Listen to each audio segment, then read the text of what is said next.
everyone, welcome to Linda Liu IP course. I'm Boxing from Weiqi Law Firm, the affiliated law firm of Linda Liu and Partners. I'm a lawyer and patent attorney with a focus on patent infringement cases and other intellectual property cases. Today, I will introduce the patent administrative action in China.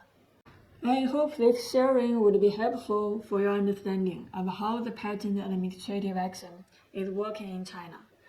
To discuss our topic, the first thing is, what is patent administrative action?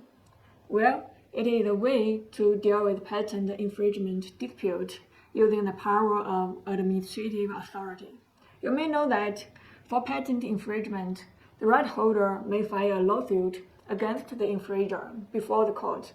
The lawsuit is a strong legal action, which could put great pressure on the infringer.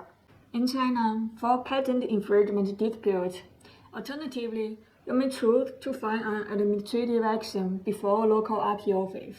The appeal office will hear the case and make a determination if patent infringement is established. When patent infringement is established, the patent office will order the infringer to stop patent infringement immediately. Both administrative action and lawsuit are the methods to deal with disputes using public power. Actually, patent administrative actions are more often adopted by the patentees in dealing with patent infringement dispute in Chinese practice. Now, let's see comparison between patent administrative action and patent infringement litigation. Here, we have a chart showing the number of patent administrative actions and patent infringement litigations from 2019 to 2023. We can see that patent administrative actions are more often adopted by the patentees in dealing with patent infringement and Chinese practice, and the number of both actions is growing.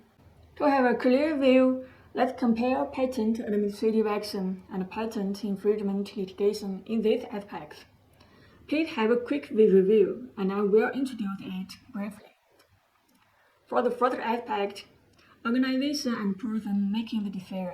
According to our experience, usually the judge is more experienced than the officer of appeal office. So for complex patent infringement cases, it is advisable to file an infringement lawsuit. When the infringement situation is not so complex, patent administrative action may also be considered. For the claims in the litigation, the plaintiff could claim injunction and damages. However, in the administrative action, the applicant could only claim injunction, and generally no damages can be obtained through administrative action. However, if the parties reach a settlement, it is possible for the patentee to obtain some monetary compensation from the infringer. An obvious advantage for patent administrative action is that the patentee could get a very quick injunction. Next, normally in a lawsuit, the court will not conduct an on-site investigation against the infringer. In some cases, the plaintiff may request the court to conduct evidence preservation, and if it is approved by the court, the judge may go to the defendant's factory to conduct evidence preservation. In administrative action, normally the officers will enter into the factory of accused infringer to get evidence.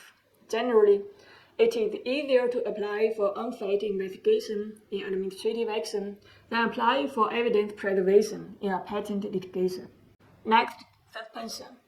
When the plaintiff files a patent infringement lawsuit, as a countermeasure, the defendant could file an invalidation request against the patent involved. And an administrative action, the adversary is likely to take the same countermeasure. If the invalidation request is filed in a lawsuit, the possibility is low for the court to suspend the proceeding. The situation of suspension is different in a patent administrative action. Generally, the appeal office will suspend the case when there is an ongoing investigation against the patent involved in the case. To give you a more specific picture, for all the patent administrative actions handled by our firm, the appeal office suspended the proceeding after the respondent filed an investigation request. For the time limit and the cost, Usually, an administrative action is more cost and time effective when the action successfully solves the infringement between the parties. Here we made a summary of cases that patent administrative actions are recommended. Under these circumstances, the patentees may consider filing patent administrative actions. First, when the infringement is obvious and it is easy for the appeal office to determine infringement. Second, when the main purpose of the patentee is to get a quick injunction.